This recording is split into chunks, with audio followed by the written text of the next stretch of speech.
Hi, and welcome to Behind the Scenes with Axiom Medical. I'm your host, Jason McWhinney.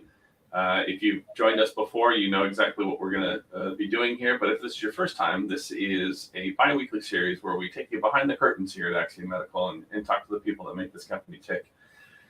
We've officially reached a year now that we've been doing this, and I've spoken to lots of people from all over the company. And today I'm very excited to introduce you to Angie B. Thornberry. Angie, how are you? I'm good. How are you? I'm doing well. Welcome to the show, and thank you. You're officially into the second year of Behind the Scenes, so congratulations. Wow, thanks. Yeah, thanks for having me. It sounds like I've been a spectator for the year, so I'm glad to engage. Well, we're finally glad to have you on. So why don't you introduce yourself to the people, who you are, what your role is at Axiom Medical? Sure. Yeah, you bet. So Angie Thornberry, I'm an RN and the Director of Client Services here at Axiom. So, and I've been with the company now since, 2012.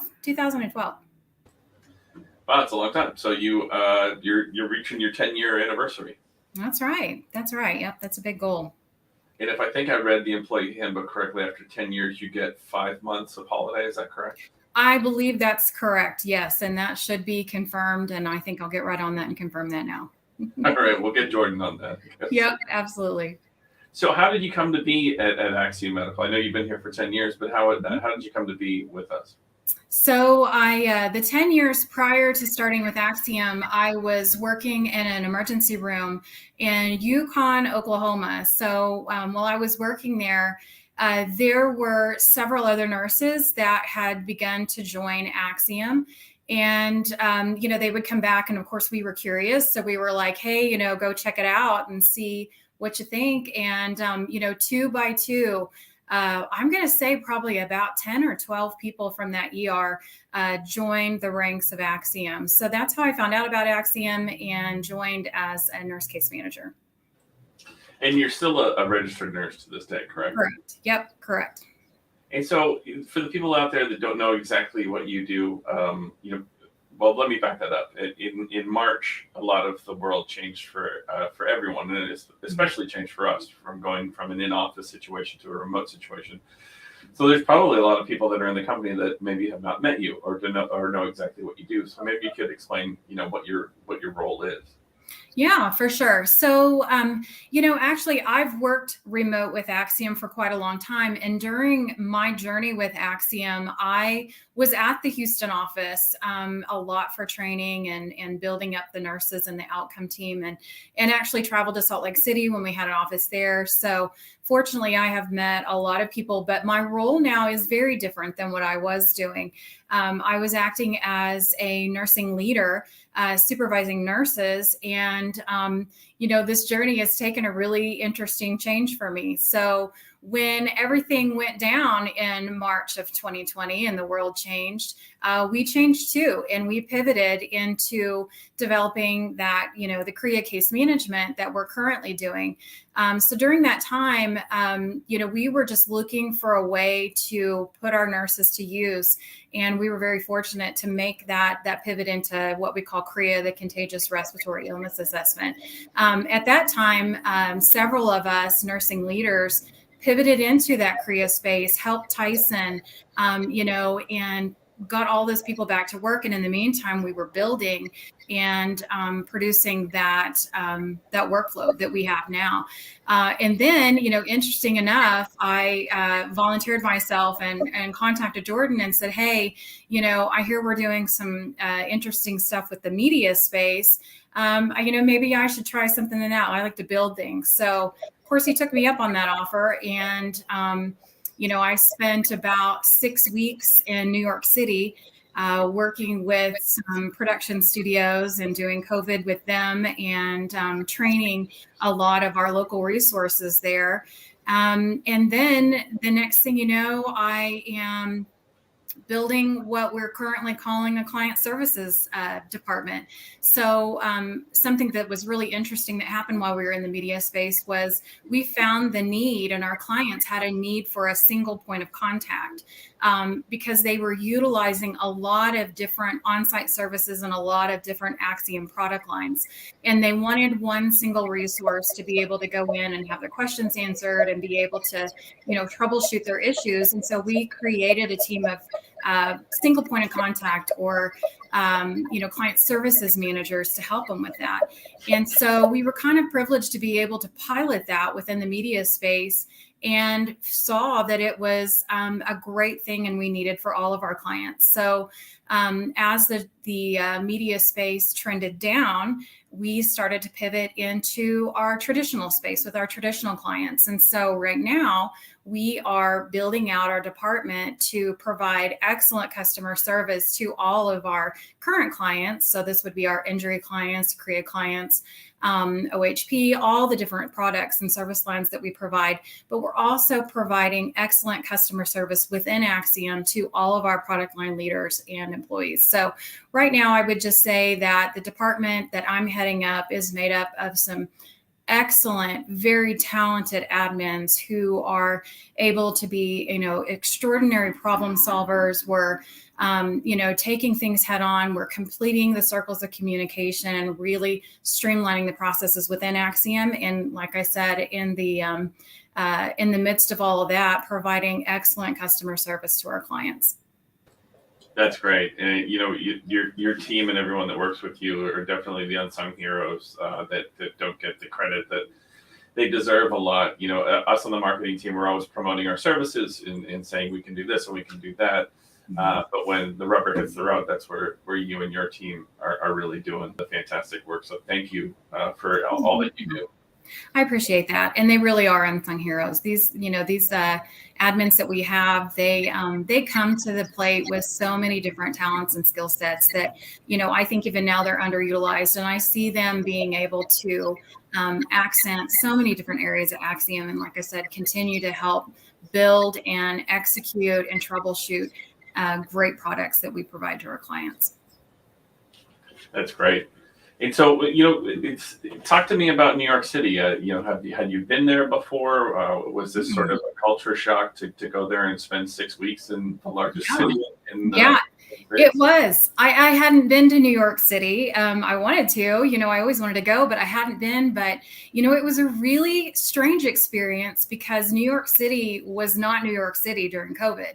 Everything was shut down. There wasn't the foot traffic or the car traffic, all the chaos and the hustle and bustle that you usually would see in New York City.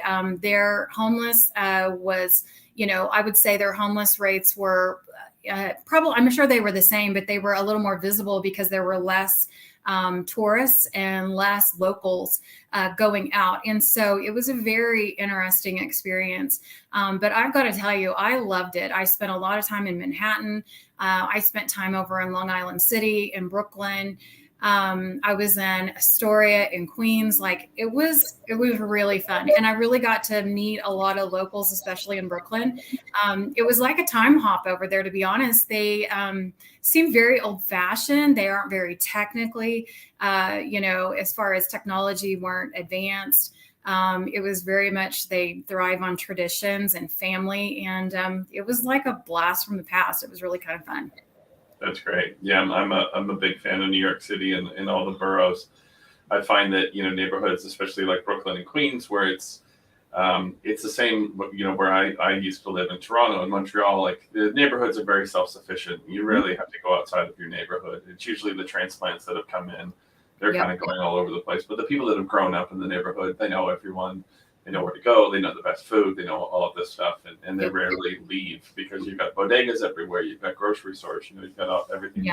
Yeah, they definitely don't have to. It's all a lot of communities within the community, is what I understand it to be. But it was a really fun experience. Well, I'm glad you got to experience that. New York City is definitely. It sounds like you went all over the place, so it's definitely something to experience that someone needs to do in their lifetime because there's just so much there. And I remember watching the webcams at Times Square after everything shut down and how eerily quiet and devoid of people it Mhm. was. It was just bizarre to watch. So I can't imagine being there while that happened. Yeah, it was. And I actually had some conversations with Uber drivers that said, even to this day, most of the people, a lot of the people moved out of Manhattan, out into New Jersey and out to Long Island and all of those places. So right now, the foot traffic in Manhattan is still very low, but the traffic, the car traffic is unbelievable because nobody lives there. Less people live there, I guess now, and they commute in and they don't use public transportation as much. Just I think out of fear, of COVID mostly, and who knows, all the other things. So it's definitely still very different, if from what I understand. One piece of advice I would give someone that would go to, say, Manhattan for the first time in their lives, there's a lot of beeping. There's a lot of car horns. Yes. It's a constant cacophony of car horns 24 hours a day.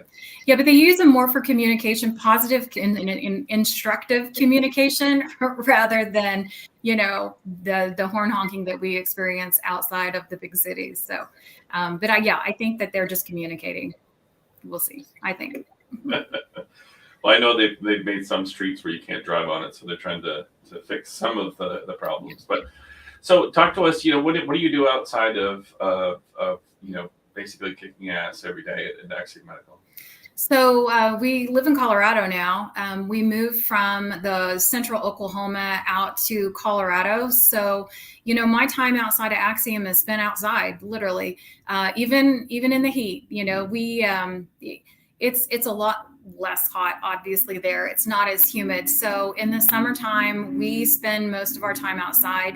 I finally got my Bronco. So we ordered a Bronco, one of the new Broncos, back like 2 years ago, literally. And it took us almost 2 years to get it. And so we have a Bronco now. So we, drive it up in the mountains. We're guaranteed about 20 degrees less in temperature when we go up in the mountains. So we go and we drive up and go on trails and things, that other people can't go on, because those Broncos literally can go anywhere. We hike, we just tootle around, to see the sights in Boulder. We, go to Denver occasionally, not too much. But we just spend our time outside for the most part. And even in the winter, we get a lot of snow, but the cold is it's different. You always hear people say, oh, the cold is a lot different in Colorado. It really is. It's a lot different than it was in central Oklahoma. Oh, you're muted, Jason. Sorry. So what do you mean by different? How is it different in Colorado than Oklahoma? So we don't get the ice here. It's the climate is drier, so the humidity is way less. The sun is still very intense, even in the winter. And we don't have a lot of the wind. So in central Oklahoma, when it would get super cold, it was bitter cold because of the wind typically, and because the humidity was higher. And we just don't have it here. Basically here we have, the great big snowflakes that come down slow. We get a lot of even spring and fall snow that melts really quickly. When the sun comes out, like you can literally, like you see on the mountains, you'll see people in the spring skiing in shorts. Mm-hmm. You can do that here. That's great. I love that kind of winter. I love winter where you can utilize snow to your benefit. I don't like winter where snow just gets in the way of you trying to live. Exactly. Yep. Yeah, that's true. We still walk the dogs, all through the winter. There's just very few days that you can't get out. I love Colorado. Every time I go there, it's fantastic. I have a good friend that lives in Golden. I've visited him, and it's just a beautiful part of the country. It is. It really is. It's so pretty. Well, let's go to some of the comments that we've got here. Dom on our graphics team says, "Woohoo! Thanks for all you do at Axiom." Thanks, Tom. And Seth says, 10 years, congrats. Great. Yeah, thank you. And Teacher also says, happy 10-year congratulations. Appreciate that. It's been a good 10 years. And then we've got a comment from Michelle that Angie was essential to the crazy and hectic work we did during COVID, safety on film and TV sets here in LA. She was a savior many times over. And I can count. And when you get a chance, ask Angie about her meeting Denzel Washington. Well, it's on the plate now, so we're going to have to address it. Yeah, so my husband actually is the huge Denzel fan. Not that I don't love him, I do. But he was super jealous that I was going to be going out to the SAGs when we did the testing for the SAG Awards, which, let me just throw it out there, that was a monumental task that, if I can say so myself, we pulled off flawlessly. Like, it was amazing. But anyway, so we go out to the SAGs. He knows I'm going. He knows who's going to be getting awards or nominated. So he knows who's going to be there. So the whole time, like 2 weeks prior, oh, Denzel's going to be there. You better go meet Denzel. So I did. So I found out that Denzel was going to be coming up and getting car tested at the tent. So I, got on the radio, and, I'm not going to say I put any threats out there, but I did make it very clear that when Denzel showed up, somebody needed to let me know so I could come over and test Denzel. So I did. I think my girl Emma got a little video of it, but he drove up, and we were able to, I was able to go up, and super, super nice guy.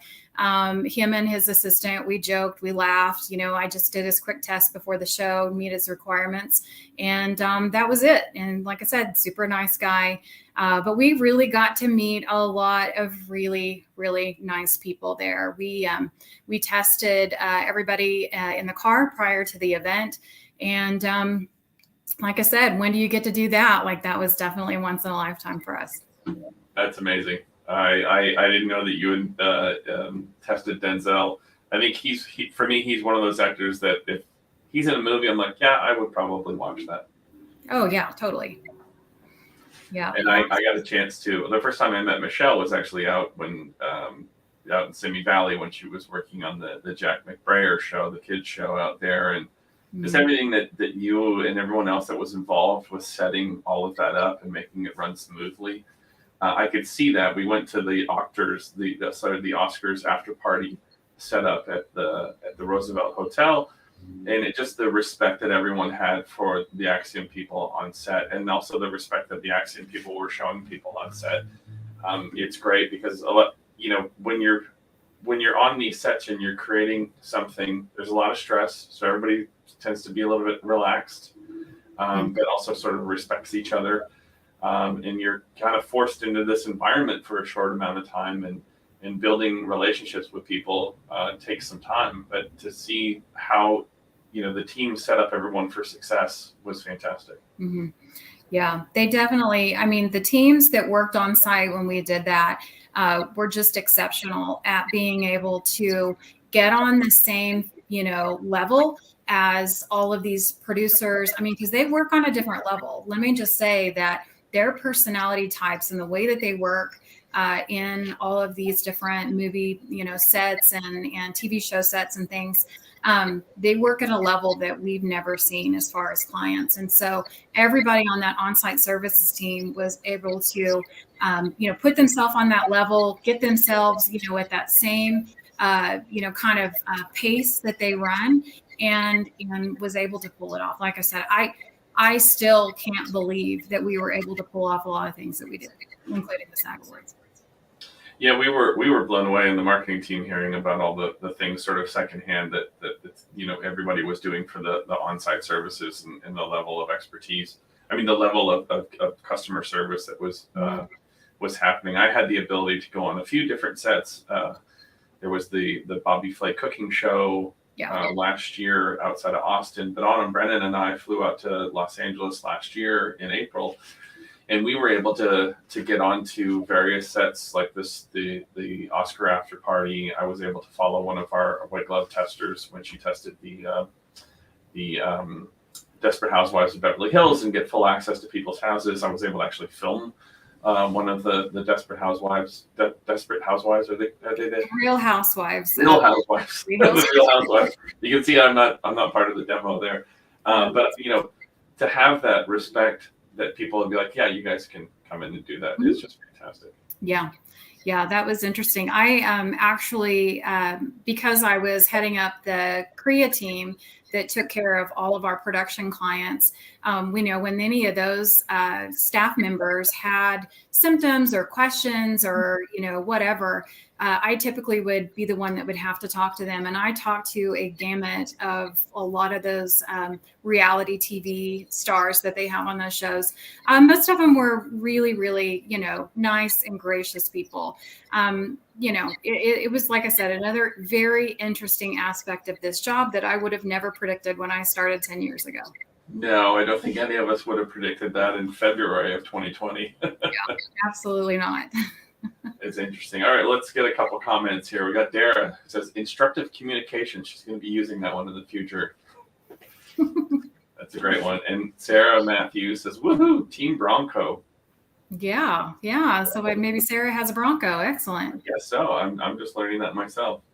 And Michelle says, yay, Colorado, the high elevation, over 300 days of sun a year, nearly zero humidity, beautiful winters. Yep, absolutely. I'd be hard pressed to find people that find something that don't like Colorado. I mean, there's a good portion of it's flat, but the mountains, man, beautiful. Yep. Absolutely. Well, and Michelle, it's out in LA, and I mean, the weather and the atmosphere and the sights and, California equally is beautiful. They've got the best of both worlds, the mountains and the ocean. So I don't think there's anything to be there for her. Yeah, there's not a lot of places where you can surf and ski in the same day. Absolutely. So what does the future hold for Angie? I mean, I don't know. I've been married for 30 years. I've got adult kids. So, I'm hoping that maybe they'll decide to get married and have some kids one of these days. I don't know what's going on with these kids, but nobody's married. Nobody has kids yet. So I'm looking forward to having some grandkids and seeing my kids have families and, and continuing to work with Axiom and see what the next 10 years looks like. Because like I said, I would have never predicted this 10 years ago. So who knows, we may be practicing medicine on the moon by then. Whoa, that'd be great. I know we took our niece to NASA down here in Houston at Johnson Space Center.